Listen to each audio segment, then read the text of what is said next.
Swayam Prabha. Digital India. Educated India.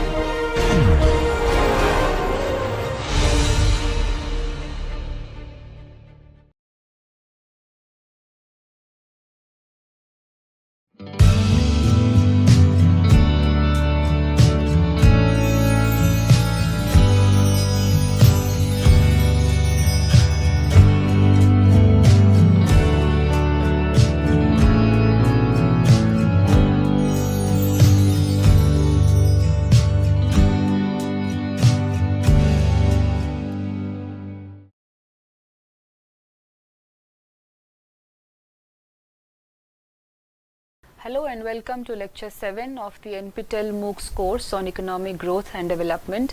In this lecture we continue with our discussion on economic growth models.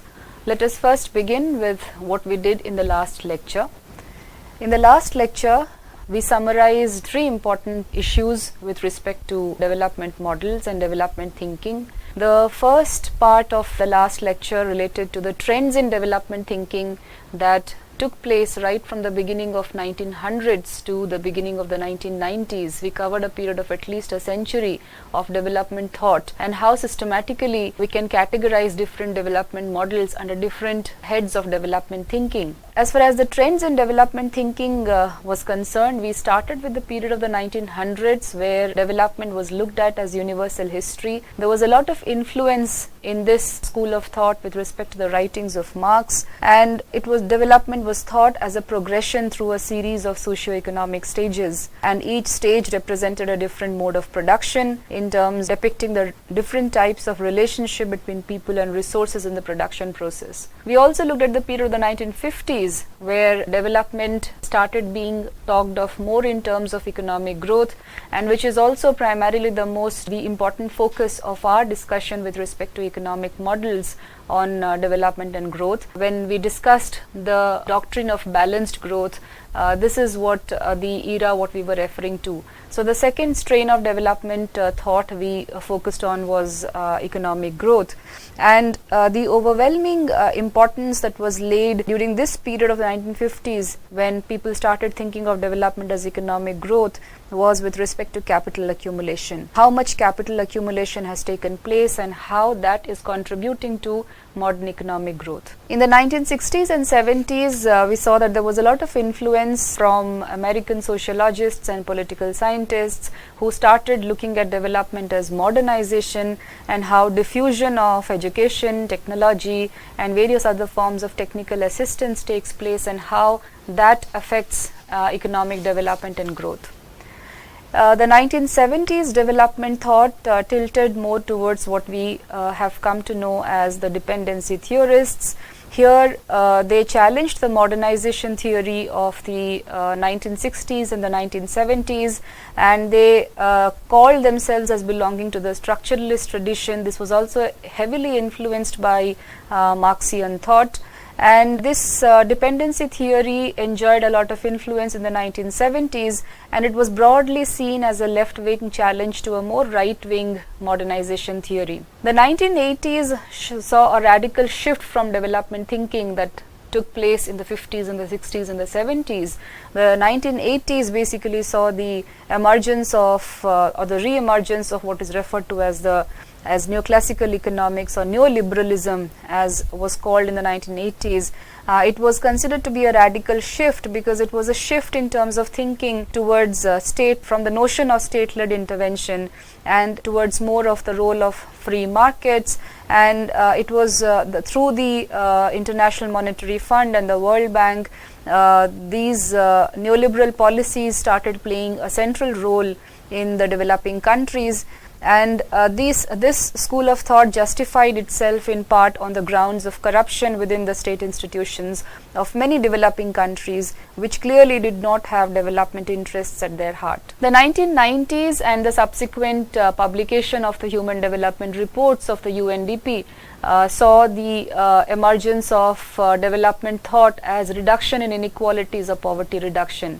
So this was a brief framework, a brief timeline of how development thought had progressed over a period of time starting from the 1900s. Now, while we looked at the timeline of development thinking, we also saw what was the timeline of the emergence of economic growth models, because there is a lot of correspondence with development thinking and the economic growth models, and we largely looked at two categories of growth models. We briefly discussed what are the implications of these different growth models. The first was the classical model of economic development, in which the economists such as Rostow, Harold Domar, Chenery, Morrison Edelman, Arthur Lewis, I.M.D. Little, Dos Santos, these were the economists who were talking about linear stages of growth models, structural change models, international dependence models, and the neoclassical counter-revolution models. And as you might have rightly guessed, that all of these economic models also has a strong correspondence to the trends in development thinking that we were discussing. For example, the linear stages of growth model has a correspondence with the development as economic growth. In fact, all of these models, structural change models, the international dependence models, they have a lot of correspondence to the development thinking termed as development as economic growth and development as world structural change, and so on. The second set of growth models that we briefly discussed was the contemporary models of economic development, which is also referred to as the new growth theory. And here the focus was more on the creation of a knowledge economy and not just creation of human capital. Creation of human capital was not enough, but also there needed to be these growth models stressed upon the need of looking at the investments made in research and development, and how increase in knowledge can lead to modern economic growth. A large part of last lecture was we concerned ourselves with Ragnar Nurks's theory on balanced growth model. And while there are various growth models doing the rounds, when we look at a basic course on growth and development, we decided we will concern ourselves with the following growth models as is being shown on your slide now. The doctrine of balanced and unbalanced growth, Schumpeter's analysis, Rostow's stages of growth, big push, critical minimum efforts, and the Harold Domar and the solo growth model. So we began with a discussion of the doctrine of balanced growth. And the major proponents of the balanced growth, as we discussed in the last class, were Professor Paul Rosenstein-Rodin, Professor Ragnar Nurks, and Arthur Lewis. We began with a discussion of Ragnar Nurks's views on balanced growth doctrine, because that had a lot of influence in development thinking, particularly in the 1950s, 60s, leading up to the 1970s. And what was the basic point that he was trying to make, that we discussed in the last class, was that he understood that there is a vicious circle of poverty in demand and supply, and this vicious circle is largely because of the structural characteristics, the rigidities that we see in the underdeveloped countries, starting from low incomes to low savings to low investments and low capital formation and low production of goods and services, that in turn leading to limiting the extent of the market. And because there is a limited extent of the market, there is a fall in the process of capital formation, and that leads to low level equilibrium traps. So Professor Nooks was trying to find a way out of this vicious circle of poverty, and he was suggesting that since these vicious circles are operating both on the demand side and the supply side, there needs to be we need to create complementarities of demand and supply on both sides, and this could be done by bringing about massive investments in industries that exhibit increasing returns to scale. And one of the things that he was pointing to was such kinds of massive investments can take place only when there is government intervention, and because government intervention is required for identifying which are those industries that exhibit increasing returns to scale, and as such private entrepreneurs can be supported with subsidies and other forms of investment decisions. He was also focusing on on providing investments to those industries which have the potential of creating external economies, as these external economies lead to long-term decreases in production costs, prices, and therefore increases in demand, ultimately leading to the extension of market or expansion of market. So these were the 3 points that Ragnar Nerks was trying to make. One was creating complementarities in demand and supply. Secondly, enhancing government intervention, or government intervention being necessary as a part of increasing massive investments in different kinds of industries, and also creating these external economies. So as a result of creation of these 3 important characteristics as a part of balanced growth, the underdeveloped countries which are facing vicious circles of poverty in demand and supply can actually break themselves out of the low level equilibrium traps and promote economic growth. In the last class, I also mentioned about Professor Rosenstein-Rodin and Arthur Lewis. In today's lecture, we will be discussing in brief what are the propositions that was being made by Rodin and Arthur Lewis. And there is a lot of literature on balanced growth which says that there is not much similarity in the propositions made by most of the proponents of balanced growth. Different economists have meant different things when they have talked about balanced growth. Some have talked about balanced between different sectors, for example, agriculture, manufacturing, and industry. Some economists have talked about bringing balance within the same sector. So there are different formulations with respect to the balanced growth model. However, we are sticking to only the propositions made by these 3 notable economists because that is where the most of the influence has been with respect to the balanced growth model. As we progress in this lecture, we will also look at the challenges posed to the balanced growth model in the form of the unbalanced growth theory, and we'll also look at who the proponents were and what were the major points that they were trying to make as a part of as a part of the model of unbalanced growth theory. In the last class, I also mentioned that all of these economists who were discussing about balanced growth model or the unbalanced growth model as a part of the development thinking of the 1950s, they were referred to as the high development theory.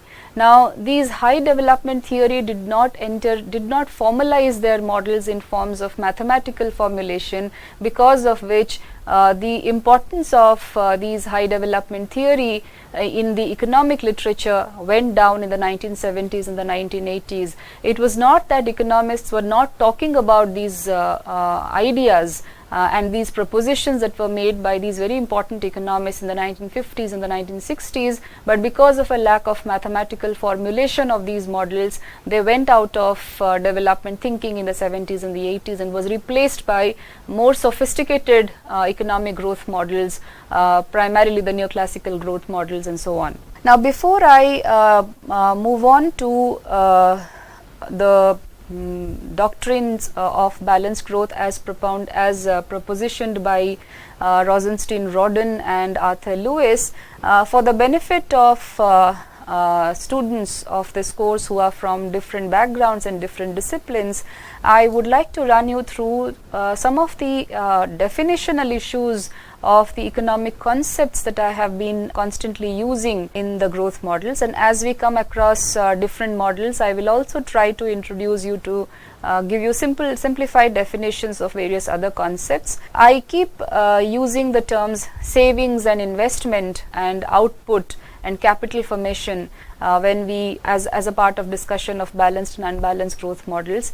I will also be coming across using the terms marginal social benefit, marginal private benefit, marginal private cost, marginal social cost, the external costs, and we're also talking a lot about external economies. So what I have done as a part of this lecture is to introduce you to some of the basic concepts that will help you better in understanding these theses that we have been discussing about, these theses of balanced growth or unbalanced growth model. Now, there are two very basic concepts in economics to begin with. One is savings and the other is investment. If you recall from one of the earlier classes where I was talking about the circular flow of income and output among households and firms, households basically save and the firms invest. To give you a definition of savings, savings basically refers to that part of disposable income which is not used for consumption and it remains after a person or a household has paid for all the expenses that she has made during a given period of time. So savings can be calculated at different periods of time. It can be calculated for a month or for a quarter or for a financial year, for an agricultural year, and so on and so forth. Investment is basically the act of investing the saved money into financial products with a view of earning profits, and it refers to the increase in capital stock. So the more the savings, the more the investment, and more the increase in capital stock. And in a Keynesian sense, Keynes has a lot of contribution to bringing these concepts into the forefront because his economics is largely a short-run economic analysis and in which the macroeconomic identities of savings, investment, output play a very big role. So when we are referring to savings and investment, we are mostly referring to savings and investment in a Keynesian sense, where savings is whatever is left over after income is spent on consumption of goods and services, and investment is what is spent on goods and services that are not consumed but are durable in nature. And in terms of an identity, if we consider hypothetical closed economy which does not have any foreign trade, a country not entering into any foreign trade with other countries, then in the final identity we always assume that income is equal to output and savings is equal to investment. So which means that whatever savings is done by the household is ultimately gone as investment by the firms. So the general assumption here is that the households that are saving a part of their disposable income are not saving those incomes in their houses, but they are putting them into the banks, and because the savings go, the income part of the disposable income goes into the banks, the firms then use up these incomes that are lying in the banks as investment. So that's the basic idea of what constitutes savings and what constitutes investment. And it is very obvious that of course when investment increases, capital stock increases, which means that capital accumulation in the country increases. And in terms of a macroeconomic aggregation, the more the investment, the more the capital accumulation, and more the capital accumulation, the more the addition to GNP or output and income. Now there are certain important factors that determine the rate of savings of a household, and that is also something one needs to understand when we are looking at growth models. So the level of savings in the economy depends upon a number of factors, but some of them can be listed as follows. One is of course whenever there is a high real interest rate in the economy, it will give a greater return on savings as banks offer more favorable rates. So whenever there is a high rate of interest in the economy, then the households tend to save more in the banks. Second is that when the returns are risky, then the households find it more advantageous to hold back money than putting it in the banks. So poor returns on risky forms of saving, for example stocks and bonds, will make it more advantageous for the households to hold back the money in their own households. The third point that affects savings rate in the economy and ultimately investment and capital formation in the economy is the poor expectations for future economic growth. So whenever the overall expectations of economic growth in the country is dull, then the households tend to increase their savings as a precautionary mechanism, so that they do not generally transact more and more in the economy, and savings increases, the amount of money, amount of disposable income is withheld more by the households. Similarly, more disposable, if the households are left with more disposable income after taking care of fixed expenditures, then they are seen to have saved more. Now there are various ways in which such a situation can happen, which leads to more disposable income. That can happen when the overall levels of income have increased and the business prospects within the economy is looking good, or it can also happen if the overall price level in the economy has gone down, which means people are spending less and less for the very basic consumption expenditures that they need to do. So if they are left with more disposable income after taking care of their fixed expenditures, of with respect to fooding and housing and clothing and various other necessities, for example education and so on, then they are seen to be increasing their savings. Another feature is when there is perceived likelihood of plunder of the future value of savings, whether legal or extra legal means, then they will save less and spend more. Now this decline in incomes through legal or extra legal means can happen because of various factors within the economy. One of the reasons being that if the business prospects within the economy is not looking good, then people tend to save less for the future and spend more in the current times. And all of these factors together and many more which I have not discussed in this slide affect what is referred to as the determine what is referred to as the marginal propensity to save. So the higher the marginal propensity to save of the households, the higher they are induced to save. So this the greater this MPS, the more saving households will do as a proportion of each additional increment of income. So the marginal propensity to save is basically telling us that with every 1 unit increase in income, what is the addition or what is the change in the propensity to save of the households. And this is a very important factor in determining the prospects of the economy within a given period of time or a point in time. Similarly, since firms invest, there are different kinds of investments that we need to understand of, but a very basic understanding of what is investment should do for the growth models. Investment is basically made into capital, and this is the intention is to increase productivity, efficiency and output of goods and services. In national income accounting terms, it is important to understand which of these investments enter into investment account, which enters into savings account.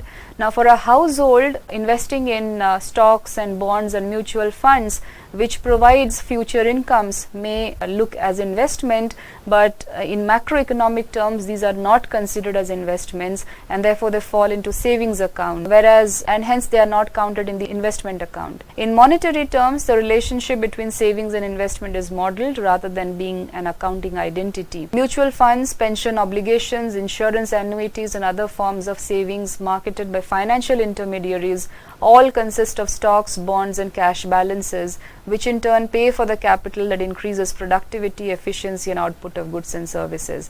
And generally there are two forms of investment that we consider when we are looking at savings and investment, when we are modeling savings and investment in the growth models. One is voluntary investment and the other is on involuntary investment. Voluntary investment are the general investments that you make in factories, plants, plant equipments, and that is planned increases in inventory. So voluntary investment is something which the more the investments, the more the increase in output, it is considered good for the economy, is found to be expanding. And involuntary investment are those which are unplanned increases. It leads to creation of output which is not consumed, and this need not necessarily lead to expansionary activities within the economy. Another related concept which is important for us to understand within this discussion of balanced and unbalanced growth models is what is referred to external economies of scale, and this is a Marshallian concept. Alfred Marshall came up with this concept of external economies of scale. The understanding here is something very simple. In this graph you see x-axis showing the output produced by a firm in the long run or by the industry in a long run. The y-axis shows the costs and the prices.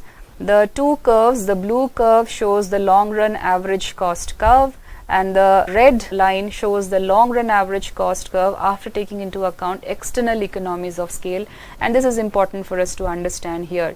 So when in the long term expansion, what is the reasoning here, what is the proposition here? It is that in the long term, when industry expands, it leads to development of various other subsidiary industries or services, and that benefit the suppliers. So obviously when it benefits the suppliers, the costs are bound to come down for the suppliers.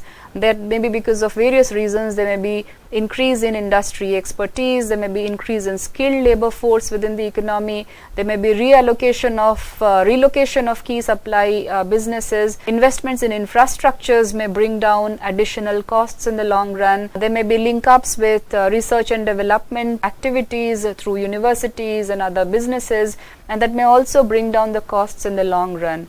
And because of these decline in costs in the long run, that adds to external economy. Certain benefits are created in the long run, and which is why the long run average cost curve will invariably always come down. And this is what is meant by this gap here. Basically, the shift down of the long run average cost curve from LRAC1 to this, the red line, shows what are the external economies of scale that have accrued because of the increase in benefits to expansion of industries in the long run. A few other concepts which are largely a part of public economics also needs to be understood in this context. Before I run you through these concepts which are showing on the slide, let me introduce you to this very simplified graph where the x-axis here shows the quantity of output being produced in an economy at a certain point of time. The y-axis shows the price, and you can also say it shows costs incurred within a given economy or a given production system at a point of time. The downward sloping curve, which is termed as marginal benefit curve, if you have had some introduction to demand and supply curves earlier, you can consider this as some kind of a demand curve or something similar to a demand curve. So this is the marginal benefit curve. These cost curves are showing for a firm, and this is the marginal benefit curve accruing to a firm. And this marginal benefit curve includes both marginal private benefit and marginal social benefit. So this has been all added up to show the marginal benefit curve. There are two upward sloping curves. This is the private marginal cost curve, and this is the social marginal cost curve. And you can, in terms of a simple demand supply analysis, we know that demand curves slope downwards and the supply curves slope upwards. You are familiar with, if you are familiar with those kinds of curves, you can think of a marginal benefit curve as a demand curve and the private marginal cost curve as some kind of a supply curve. And we know that the equilibrium quantity is produced or consumed at the intersection of the supply curve and the demand curve, and in this case the equilibrium quantity or the competitive quantity that a firm should be producing is at this point. So this is the competitive quantity if the firm is faced with this private marginal cost, and if the firm is faced with the marginal benefit curve here. Now if you look at this curve, which is the marginal social cost curve, it basically looks at what is the, in a certain setup, if there are certain external costs accruing to a firm apart from the marginal cost, private marginal cost that is accruing to it, and if we add up the external cost to the private cost, then we get what is called the marginal social cost. And this is usually seen in the case of polluter industries. So if you have an industry which is producing, say, steel, and it's a polluting industry, and of course the firm has a certain private marginal cost, but if we add up the environmental damages that this industry is causing, and if we give some kind of a valuation to that cost, which is the external cost, then we will come up with a cost calculation which is much higher than the private marginal cost curve here. So this is, so assuming that this is a polluting industry, and if we are adding up the marginal external costs of, say, pollution here, then we can say that private marginal cost plus marginal external cost will lead to a very high marginal social cost curve. And given that the marginal benefit curve is just the same, and if the firms are compulsorily made to pay a cost which is equal to the marginal social cost curve here, then the socially efficient quantity which is being produced will be much less than the competitive quantity that is being produced here. So this is the socially efficient price, this is the competitive price. The socially efficient price, after accounting for marginal external costs and constructing a marginal social cost, is much higher than the competitive price that the firm would be paying if it was faced only with the private marginal cost. And it is important for us to understand this concept of private marginal cost and marginal social cost. When we are looking at balanced growth and unbalanced growth models, often a calculation takes place with regard to what is the amount of marginal social cost accruing and what is the amount of marginal private cost accruing. And often when the marginal social cost is higher than the marginal private cost, then we say that there are external diseconomies taking place. But if the marginal social benefit is higher than the marginal social cost, then we say that external economies are taking place. So we are always looking for, so there's always a valuation, a calculation with respect to whether a particular production process, whether a particular production is creating more of external economies or external diseconomies. Now I'll take you back to these very simple concepts in economics that one needs to be aware of when we are looking at growth models. It's keeping the graph that I showed you in mind. You can now understand these cost concepts here. The first is the marginal private cost. So this is basically a cost that the firm has to calculate on its own, given its raw materials, given its resources, given its cost conditions that the firm faces. So it is basically the change in the producer's total cost brought about by the production of an additional unit of a good or service, and it is also known as marginal cost of production. Marginal basically here means what is the additional what is the change in the cost of production, what is the additional unit of cost added to the total cost of production. So for example, if production costs rise from 1000 USD to 1050 USD, as one more unit of a good is produced, then the marginal private cost would be 50 USD. So that's the addition to total private cost that is taking place because of the production of an additional unit of a good. The marginal social cost will take into account marginal private cost plus the marginal external cost. So in a way you can say that MSC, or the marginal social cost, is equal to the marginal private cost plus the marginal external cost. So it is the change in society's total cost brought about by the production of an additional unit of a good or service. It includes both marginal private cost and marginal external cost. So for example, suppose it costs a producer 50 USD to produce an additional unit of a good, and when that additional unit is produced, pollution is emitted which causes 25 USD worth of damage. Then the marginal social cost will include the marginal external cost of $25, which will come to 75 USD. So this 25 USD is basically the marginal external cost. To give a simple definition of marginal external cost, it is the change in the cost to parties other than the producer or buyer of a good or service due to the production of an additional unit of the good or service. An example has already been given. However, it's in more simplistic terms. You can mostly, when you are looking at two or more industries and one industry is a pollution emitter and the others are not, the environmental damages of pollution or the costs associated to the environmental damages of pollution can be referred to as the marginal external cost. And similarly, the marginal social benefit, which is basically the change in benefits associated with the consumption of an additional unit of a good or service. In this slide, I have given you an example of a pizza, but a better example would be to look at the consumption of vaccinations. For example, when some children are vaccinated against a certain disease, or some people are vaccinated against a certain disease, and others get benefited out of it because they do not face any form of a contagious they do not come in contact with those kinds of diseases because of those vaccinations, then it is referred to as some kind of a marginal external benefit arising out of it. And then if the private benefit and the external benefit are all added up together, then we come up with the concept of marginal social benefit.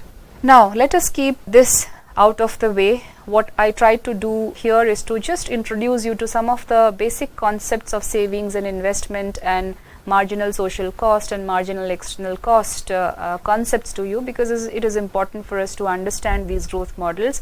And what is essential, that the takeaway from here is that if we are looking at investments which should be encouraged in a balanced growth model, we are basically looking at a setup where the marginal social costs of production should be less than the marginal social benefits that we derive out of it. So any investment which is to be encouraged by the government will take place only when the marginal social benefits are such that it far exceeds the marginal social costs of production. Now I will come to, I'll come back to the discussion on balanced growth model. The second important proponent of the balanced growth model was, as I have mentioned earlier, Rosenstein-Roden. And Rosenstein-Roden himself never used the term balanced growth. However, he is shown as one of the proponents of the balanced growth model because he discussed a certain problem, and he developed his ideas in a 1943 paper which was titled Problems of Industrialization of Eastern and Southeastern Europe in Economic Journal. It came out in 1953, and he was trying to formulate a certain problem only in the context of Eastern and Southeastern Europe. So there was no way that he was trying to generalize to the rest of the world. And some of the most important points that he was trying to make, which is more or less in lines with what Professor Ragnar Nerks was also trying to make, are as follows. First is that the use of capital by any single entrepreneur is inhibited by the small size of the market for his product, which means that, and of course he is talking in the context of underdeveloped countries, less developed countries, where anyway there are very few private entrepreneurs, and the capacities of the single entrepreneurs is inhibited. The use of capital by the single entrepreneurs are inhibited because anyway there is a very small size of the market for their product, and therefore investments of a largely widening type can be the generator of higher incomes. And when he is referring to the term widening type, he is basically referring to investments made in one industry which can lead to increase in demand for products because of investments made in other industries and so on. So he is also looking at those kinds of industries which show increasing returns to scale, which have more external economies accruing to them. The third point he was making is with regard to disguised unemployment. Because these countries, Eastern and Southeastern European countries, were mostly agrarian economies, and there was a lot of disguised unemployment. So there was a lot of reserve labor in these countries. So disguised unemployment or the labor reserve provides the basis for this increase in investment. So this labor force need to be employed in those widening type of investment related industries that can lead to increase in employment and therefore demand and therefore economic growth and so on. The market is enlarged not by improvements in productivity following investment, but by putting unemployed men to produce a balanced output. And increasing returns result not from technical economies but from external economies due to higher and mutually supporting demand. I will go into a little detail into what was his proposition really. His proposition came in the form of a formulation, and so this was his formulation. I have put them down in numbers. The first thing that he was trying to make in this paper was, it is generally agreed that industrialization of international depressed areas like Eastern and Southeastern Europe is in the general interest not only of those countries but of the world as a whole. So he is looking at not the development of certain sectors within a country, but he is looking at the world as a whole and how development of certain areas and what kind of balanced growth model should be followed in certain areas so they can be integrated with the world as a whole.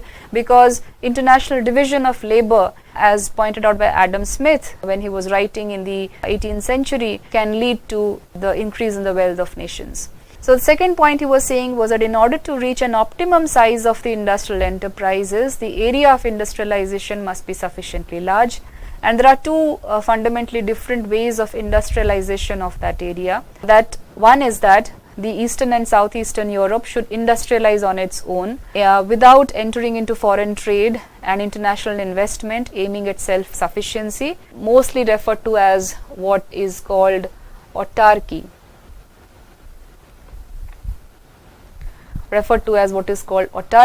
And the second form of investment was industrialization was an alternative way that would fit Eastern and Southeastern Europe into the world economy, which would preserve the advantages of international division of labor and would therefore in the end produce more wealth for everybody.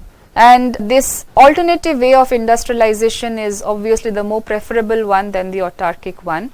And the first task of this form of industrialization will be to provide for training and skilling of labor, which is to transform Eastern Europe peasants into full-time or part-time industrial workers.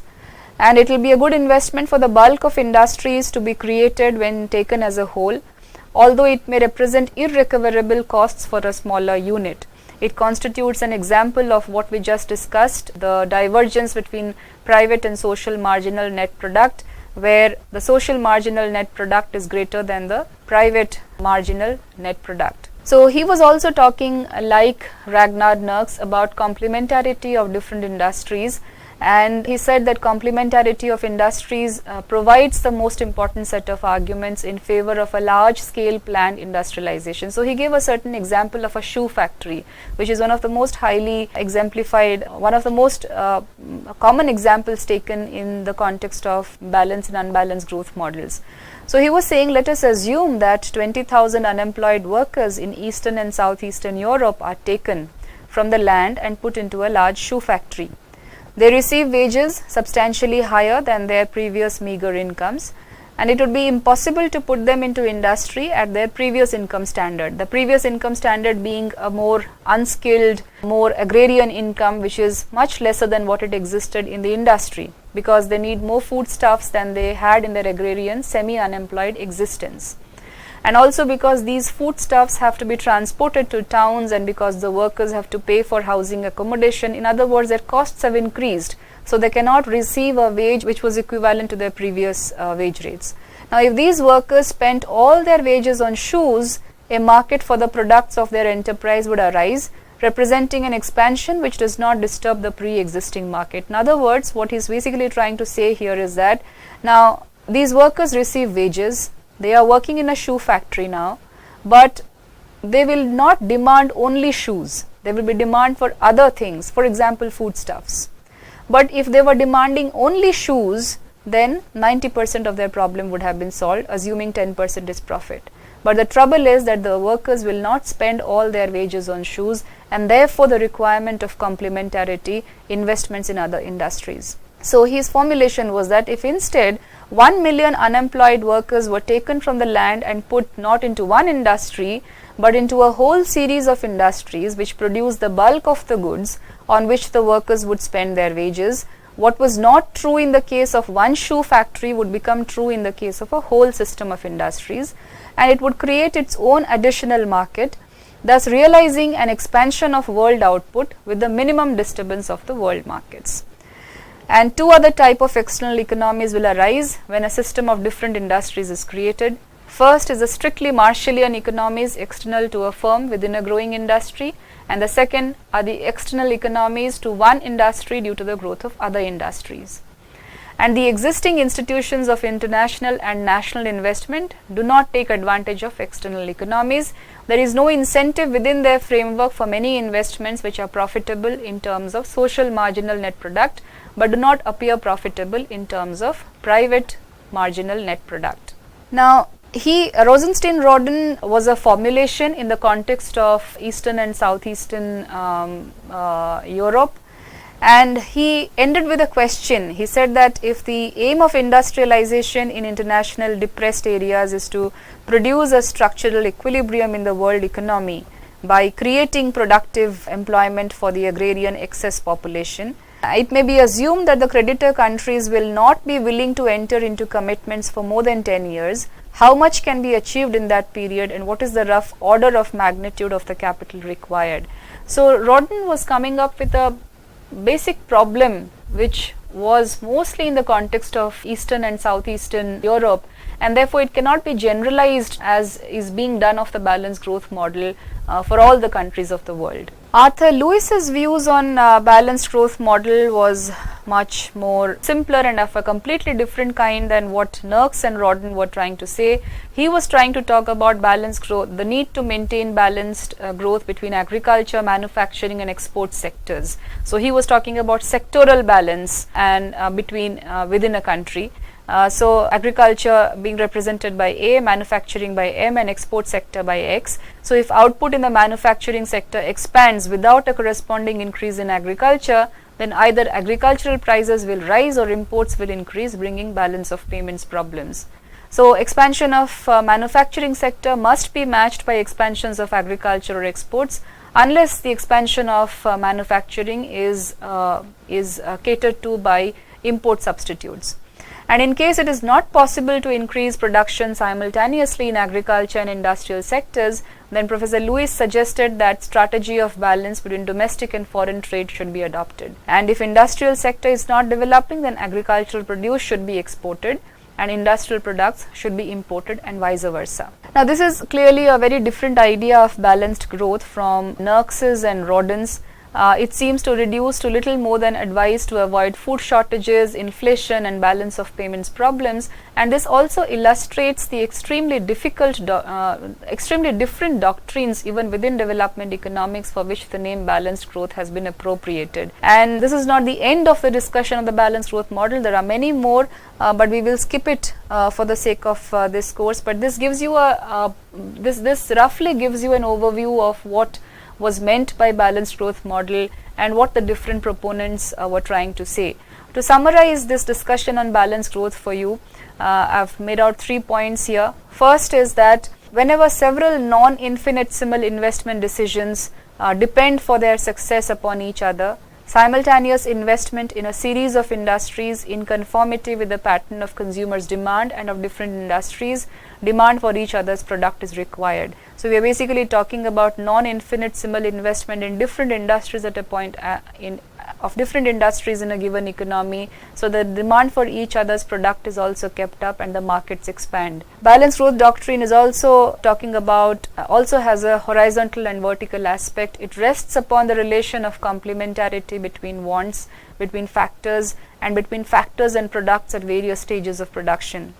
And the definition of balanced growth can be extended from investment decisions to economic activities generally, and even to any other events whose simultaneous presence is required in order to achieve a desired result. So this is all about the balanced growth doctrine. However, as is true of many models of development and growth in economics, the balanced growth model also faced various challenges, and one of the biggest challenges it faced was with regard to its different kinds of investments that need to be carried out, and the time during which the different investments need to be carried out. And the challenges to the balanced growth model came up with what is referred to as the unbalanced growth model or the unbalanced growth strategy. And the unbalanced growth strategy proponents can also be put into the high development thinking category, and there is not much sophisticated mathematical formulation on the unbalanced growth strategy also. However, it warrants some discussion as to what the proponents of the unbalanced growth strategists were trying to tell us, which is what we can look at now. So, like the balanced growth model, there are various proponents of the unbalanced growth model as well, and I have picked up 3 major proponents of the unbalanced growth model: Albert Hirschman, Hans Singer and Paul Streeton. All 3 of them were development economists. Any one of you who is interested in looking up in detail on these economists, some very interesting obituaries were written on Hirschman and Hans Singer in Economist, which I have provided a link to in this slide. I would urge you to follow up on these links to be able to, so that you can get to know more about these economists, about whom we are not talking much nowadays, but it is important to look at their propositions, what they were propounding, because they were writing for a very long period of time, and it has a lot of implications to the growth of developing economies. Paul Streeton turned 100 years old last year, and he's also a development economist. He's very highly highly acclaimed book, First Things First: Meeting Basic Human Needs in the Developing Countries, is an interesting read, and I would also urge those interested, if you're interested, to look up this book as well. Now, of all of these economists who propounded the unbalanced growth strategy, I will discuss only Hirschman's thesis here, and the all others more or less follow Hirschman's line of thinking, and like Ragnar Nurks had a lot of influence on the balanced growth strategy thinking in the 1950s and the 60s. Similarly, not the 60s because Nerks died in the late 1950s, the 1950s particularly, Hirschman had a lot of influence with respect to the unbalanced growth model. Now, Hirschman also began with a point of view, he understood that, he also began with the point that the underdeveloped countries, the UDCs, or the less developed countries, LDCs, have a vicious circle of poverty. There is a vicious circle operating on the demand side and the supply side. So the basic assumption, the basic beginning points of the proponents of balanced and unbalanced growth strategies were more or less the same. So Hirschman was also saying that yes, there are low level, the underdeveloped countries have very low levels of GNI per capita, the rate of growth of GNI is very slow, the income inequalities are widespread, they are highly dependent upon agriculture, there is a technological backwardness, and the traditional and the modern sector, the agriculture and the industrial, highly industrial sector coexist, and there are scarce resources, and there is inadequate infrastructure to exploit these resources.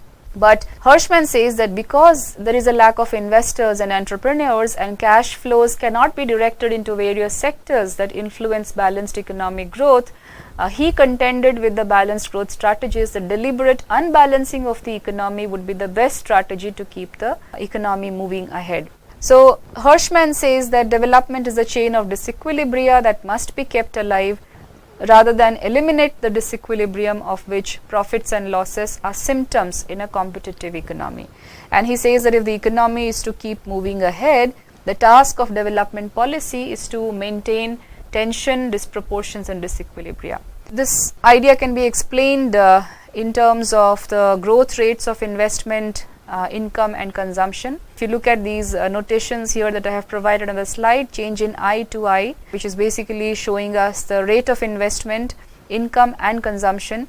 In terms of unbalanced growth, it basically says that all of these growth rates are not uniform. The change in investment, change in income and change in consumption are not uniform, and it is not desired that they be uniform. Now, Hirschman is also proposing, or the unbalanced growth strategists are also proposing heavy investments, huge investments. However, the way the investment should be carried out is different, is what they are basically saying. So, the strategy of unbalanced growth, they are saying, is most suitable in breaking the vicious circle of poverty, and the poor countries are in a state of equilibrium at a low level of income. Production, consumption, savings and investment are so adjusted to each other at an extremely low level that the state of equilibrium itself becomes an obstacle to growth. And the only strategy of economic development in such a country is to break this low level of equilibrium by deliberately planning unbalanced growth. So Hirschman is of the opinion that shortages be created by unbalanced growth because they offer considerable incentives for innovations and inventions. He is classifying investments into a series of investments into two categories. One is the convergent series of investment and the second is the divergent series of investment. The convergent series of investment implies the sequence of creation and appropriation of external economies. So, investment made on the projects which appropriate more economies than they create is called convergent series of investment. So, mostly the private firms would be more keen to carry out convergent series of investment because they are more keen on appropriating economies than creating economies. Divergent series of investment refers to projects which appropriate less economies than they create. So these are basically those investments that need to be carried out by public agencies or the government. So which means that the objective of social desirability is very high as far as the divergent series of investment is concerned. And in the words of Hirschman, when one disequilibrium calls forth a development move which in turn leads to a similar disequilibrium and so on, and infinitum, in the situation, private profitability and social desirability are likely to coincide, not because of external economies, but because input and output of external economies are same for each successive venture. He is basically talking about two different kinds of investments here: convergent series of investment to be carried out by private enterprises, divergent series of investment to be carried out by the public enterprises or the public agencies. Now, in this context, Hirschman is saying that development policy should be so designed that they may enhance the investment in social overhead capital, and which can create external economies and discourage investment in directly productive activities. So he is asking to unbalance the economy by creating, he is asking about creating unbalances within the economy, it is possible by investing either in social overhead capital or indirectly productive activities.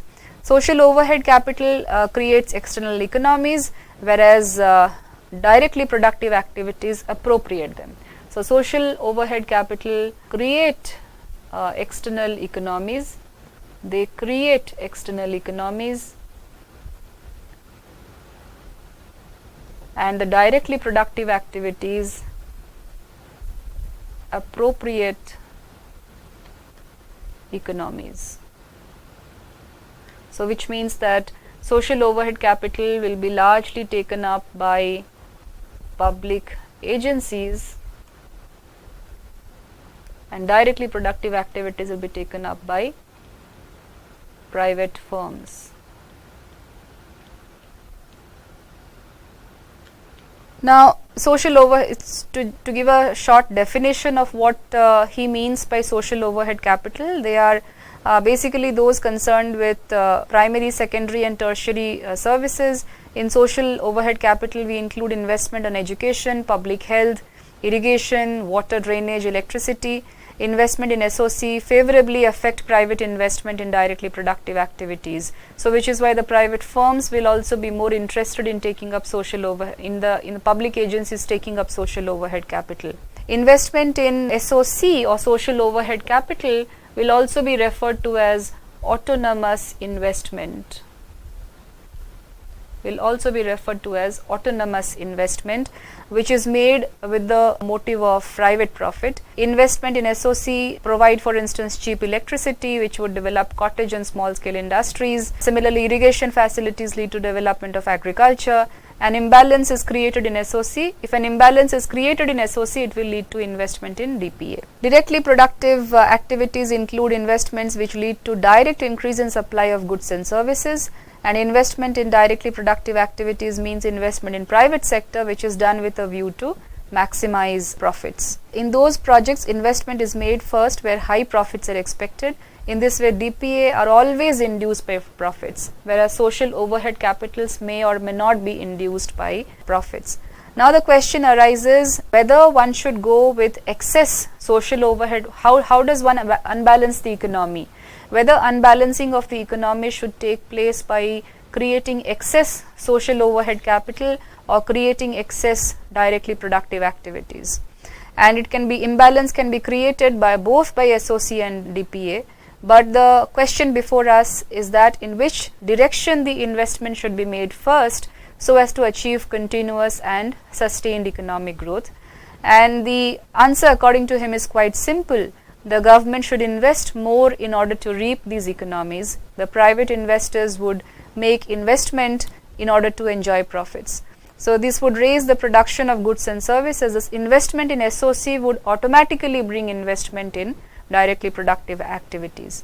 In case investment is made first in DPA, the private investors would be facing a lot of problems because social overhead capital has not been created for them. So they cannot take advantage of the external economies arising out of social overhead capital.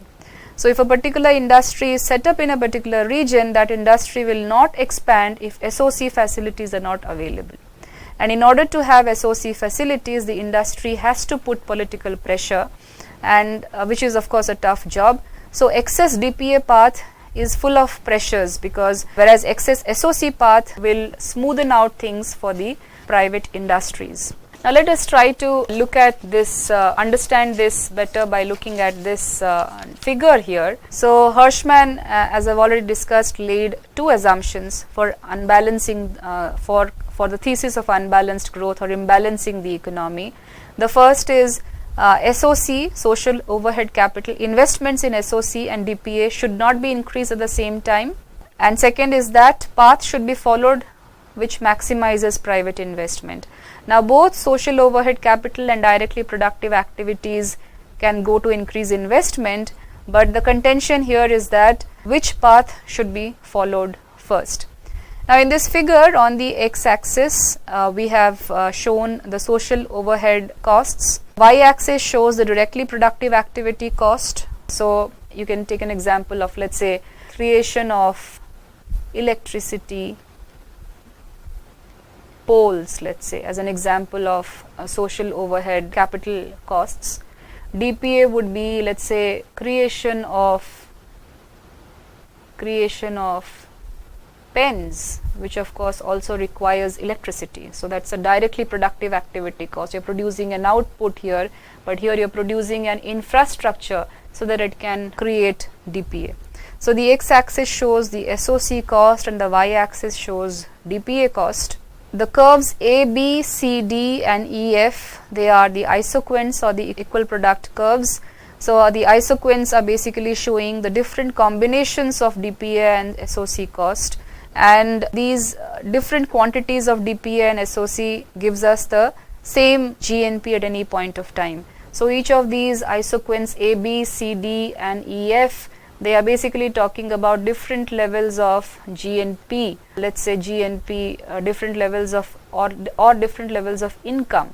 So these combinations of different combinations or different quantities of SOC cost and DPA cost gives us different levels of incomes, and of course it is always desirable that we climb higher isoquants than coming down. So higher the isoquant, higher will be the GNP and vice versa. The curves are drawn in such a manner that a 45-degree line through the origin connects the optimal points on the different curves, and this line shows the balanced growth of SOC and DPA. So which means, so on this line SOC is equal to DPA, so it shows the balanced growth of social overhead capital and directly productive activities.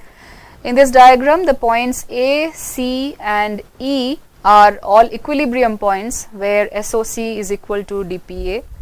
Now if the development is followed via excess capacity of SOC, then the path of development would be from, if the direction followed first is investment in SOC, then the path followed will be from AB to CD and then to E. When investment in SOC increases by AB, the investment in DPA, it will lead to an increase in DPA to AB dash. So this increase in SOC AB will lead to a corresponding increase in DPA to AB dash.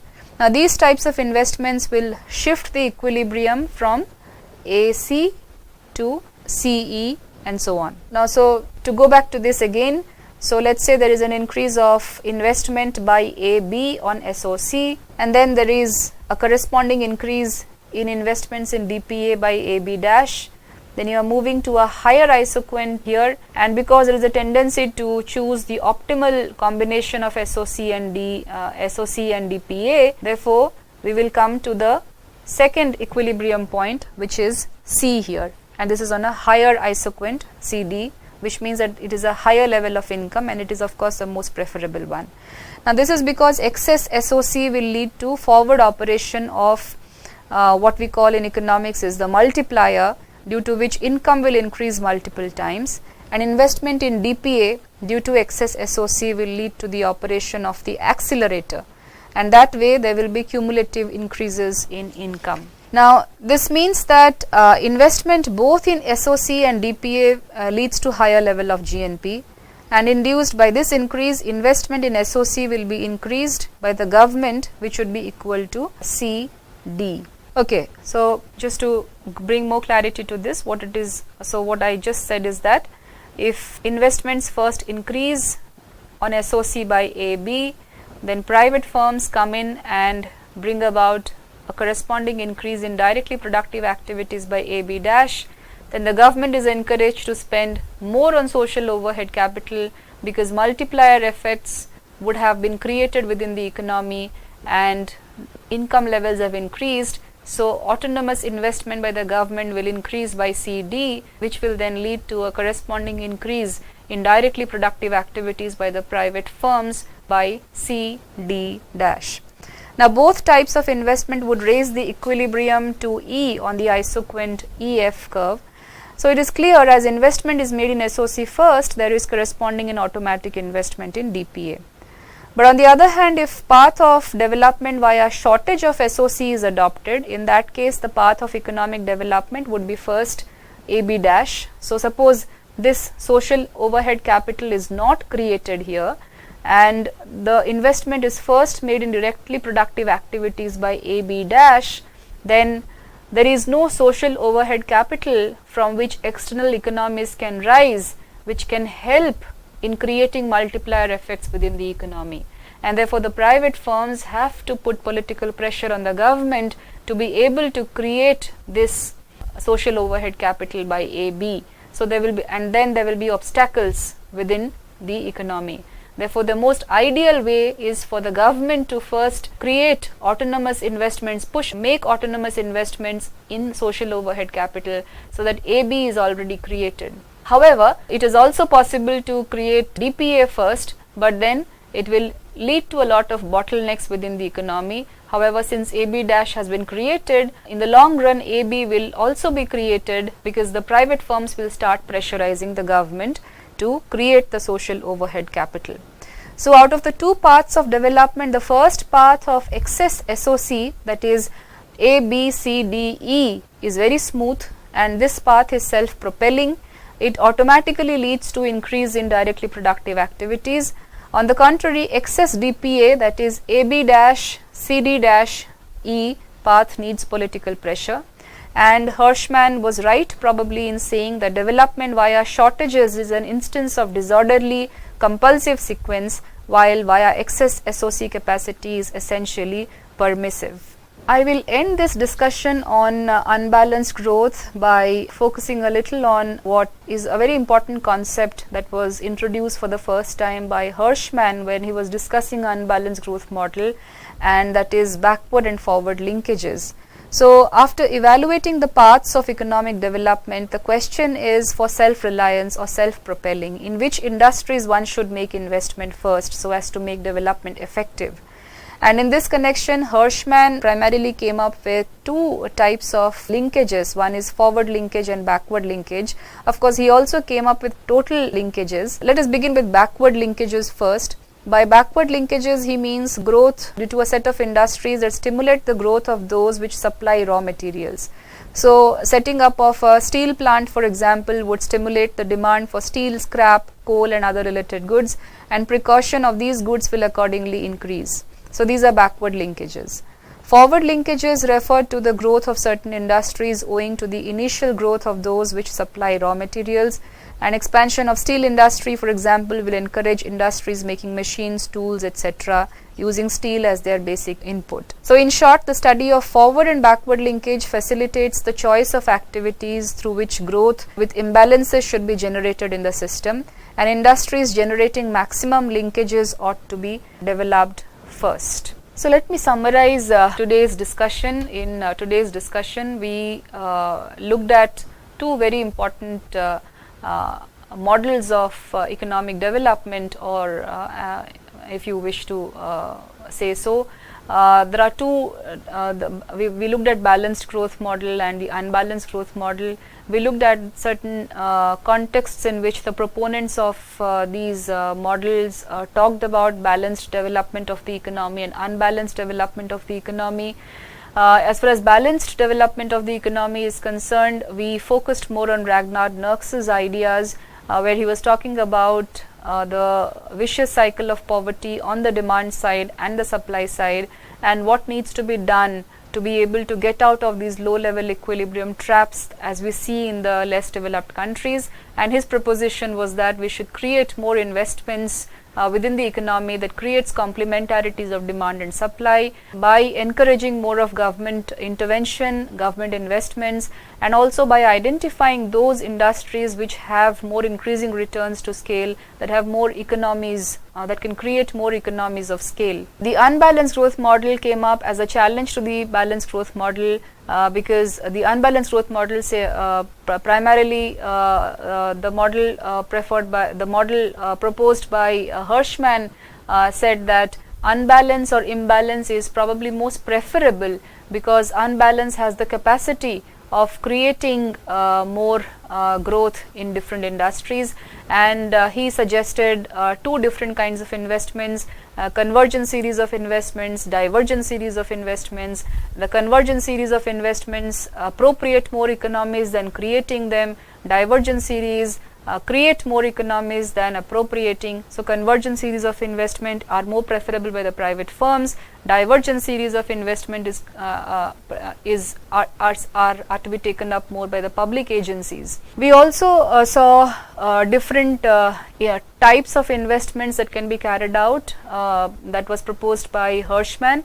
Two types were proposed by Hirschman. One was investments on social overhead capital and the other was directly productive activities. His proposition was that it is possible to carry out, to develop the economy by inducing investments in both social overhead capital and directly productive activities, but the most preferable form of carrying out development was to create excess capacity through social overhead capital, so that the directly productive activities can appropriate the economies that are arising out of social overhead capital, and therefore economic activities can increase. However, if the other is done, where shortages are created in social overhead capital and directly productive activities through private investments are taken place first, then the process of development will not be smooth, because the directly productive activities will anyway require to appropriate the economies of the social overhead capital, and they will have to put political pressure on the governments to create social overhead capital after creating directly productive activities. So the most preferred form of investment is creating excess capacity through social overhead capital and then moving on to directly productive activities. Hirschman also, through his thesis, pointed out that one should look at development of those industries which have total linkages, backward and forward linkages, and development policies can be planned in such a manner. We will continue this discussion on growth models in the next classes. Just to remind you, we will be looking up mostly on these models. We have completed the doctrine of balanced growth and the concept of unbalanced growth.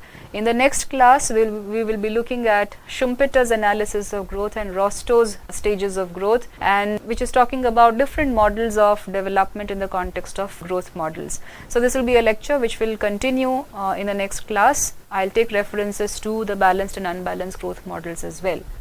Thank you.